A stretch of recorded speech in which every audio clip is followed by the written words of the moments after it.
Hi, it's Dwyer, gamblersadvisory.com, here with some week of the fight comments on Chad Dawson versus Bernard Hopkins. But before I go further, just remember, the opinion you should follow should be your own. Just consider this video to be a second opinion from a complete stranger online. I have a further conflict of interest. I'm a California lawyer first and foremost. Anyone, and I do mean anyone, can find me at richarddwyer.com. I was found by a member of Chad Dawson's team, who I represented in a legal matter and still have an ongoing dialogue with. Right? You should give that the weight you believe it deserves in viewing this video. Let's talk about keys to this fight, which I believe Chad Dawson wins. Right? First, early in this fight, how successful is Bernard Hopkins with his lead straight right hand? Every time Bernard Hopkins fights a southpaw, he always comes out and he tries to land a lead straight right hand. Right? If he's able to do it with regularity, he's going to dictate the tempo of the fight and he'll have the upper hand. Right? So you need to watch for it. Right?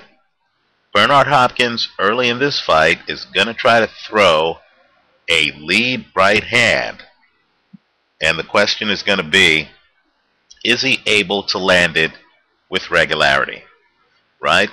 Another key to this fight is Bernard Hopkins' counter right hand. This is the punch that seems to work with stunning regularity against even an elite fighter like Manny Pacquiao, who, like Chad Dawson, is a southpaw.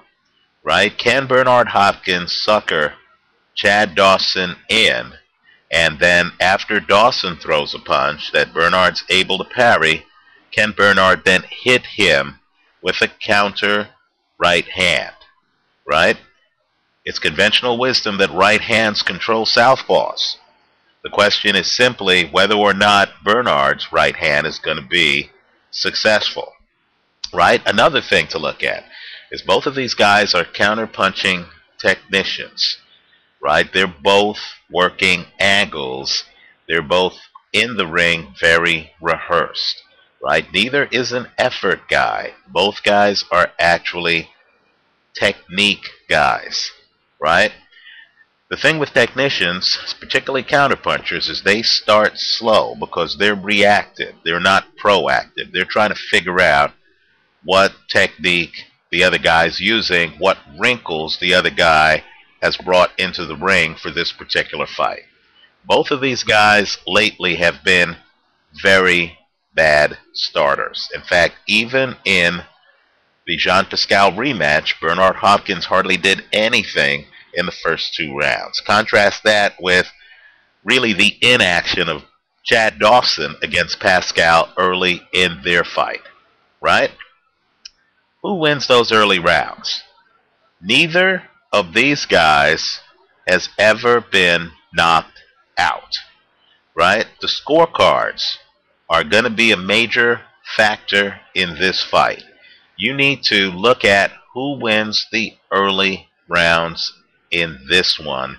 It's going to be very important because if Chad Dawson goes up 2-0 on Bernard Hopkins, given that Hopkins has had stamina problems in some fights, most notably the Joe Calzaghe fight, where there was a phantom low punch and Bernard was taking breathers. Also, even the Roy Jones fight, I thought that Bernard, the rematch, was taking breathers later in the fight. Given that Bernard is in his mid-40s and seems to want to take breathers later in fights, he needs to be ahead before he starts that tactic. If he loses 3 of the first 4 rounds, if he loses the first 2 rounds, in my opinion, he's going to be in trouble. Right? The other thing, right, another key is going to be what strategy does Bernard Hopkins use? right? Does Bernard try to fight the fight outside or inside? Jean Pascal beat Chad Dawson, his only loss, by fighting him outside, right? Dawson was trying to track him around the ring and look like he was carrying luggage, right? The problem with that outside strategy, though, is that it left Jean Pascal completely tired and dead on his feet, in my opinion, in the last round of that fight. Quite frankly, if that fight's not stopped on cuts, there was a distinct possibility that Chad Dawson had a shot at a knockout in the 12th round, right? If Bernard Hopkins starts to try to fight outside like he did against Antonio Tarver, who doesn't have the foot speed Chad Dawson does, will Bernard Hopkins be able to maintain that pace for the entire fight?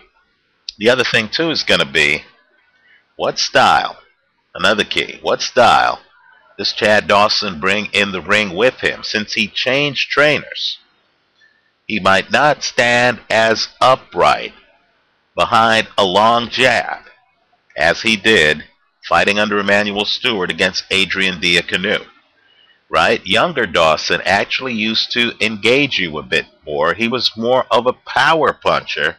He actually bent over a bit and came at guys like Tomas Ademic, who he beat. Does Dawson come forward a bit more and engage like he used to? Or does Dawson revert to shooting a jab in some kind of Vladimir Klitschko, Emmanuel Stewart style? What I think is going to happen is I think Bernard Hopkins is going to find out that he cannot land his lead straight right hand, right? He's going to find out that he can't jump inside and tie up Chad Dawson, because I believe Chad Dawson is too active on the inside.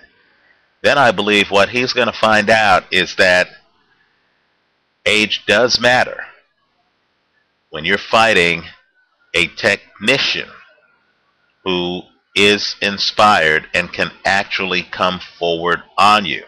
I'm expecting Chad Dawson to literally aggressively come forward behind the jab and batter Bernard Hopkins.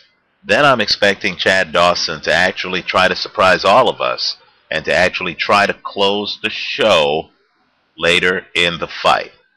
I'll be proven wrong. The fight will not go the way I think it will if I see Bernard Hopkins routinely landing straight right hands, right? I don't think he'll be able to. I think Bernard Hopkins has been fortunate in that he has been able to fight some guys who were tailor-made for him, notably Jean Pascal, who's an ambush fighter, right? Chad Dawson's not an ambush. Chad Dawson is actually a technician who stays in your face, disengages what you're doing. He's very much like Roberto Duran. He takes away what you're doing. He can beat you inside. Look at the video of his fights against Antonio Tarver.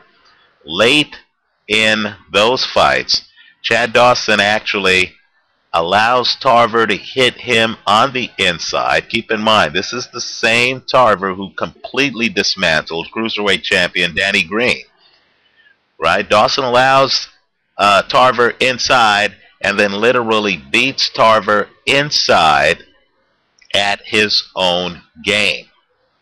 I believe he has the quicker hands than Bernard Hopkins. I believe he has the higher work rate than Bernard Hopkins. I think Hopkins is a great fighter. He's one of my favorites. I've picked Hopkins against people like Kelly Pavlik and Jean Pascal. I just think that style-wise, this is an awfully bad match for Bernard Hopkins. I don't expect Hopkins to land that lead right hand or that counter right hand. And I'm expecting Chad Dawson fights out of a southpaw stance, but is actually a converted righty, to literally batter Hopkins first with the jab and in the later rounds with hooks. We'll all find out together. Let me know what you think. Leave your comments for me on YouTube. Visit us at gamblersadvisory.com. Thanks for watching.